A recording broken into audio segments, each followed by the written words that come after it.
અમે પૂછીએ કે લખવું એટલે કે, તો તમે કહેશો લખવું એટલે લાગણીઓને વાચા આપવી, સંવેદનોને અભિવ્યક્ત કરવા.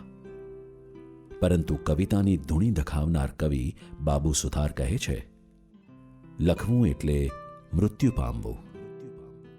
એટલે કે કોઈ પ્રાચીન લિપિ તળે દટાઈને મરણ પામેલા પતંગિયા સાથે વાત માંડવી.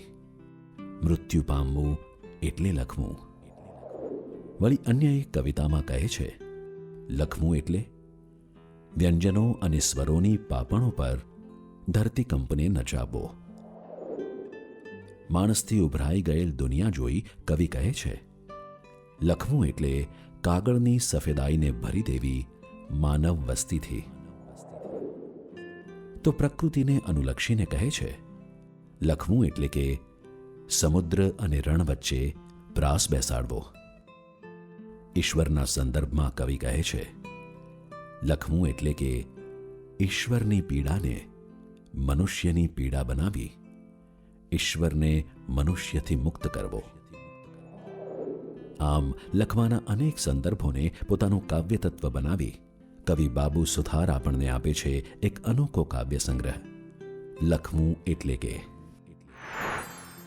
જન્મ મરણ, પીડા, સંબંધો, ભાગ્ય વગેરેને કાગળ કલમના ખલમાં ઘૂંટી કાવ્યનું ઔષધ પીરસતો આ કાવ્ય સંગ્રહ વાચકોને નવા જ ભાવ વિશ્વમાં લઈ જશે.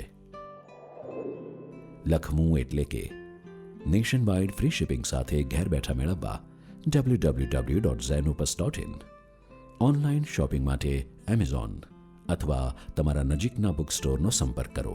સાથે ઝેનોપસના ફેસબુક અને ઇન્સ્ટાગ્રામ પેજને ફોલો કરો અને નવા પ્રકાશિત પુસ્તકોની માહિતી મેળવો.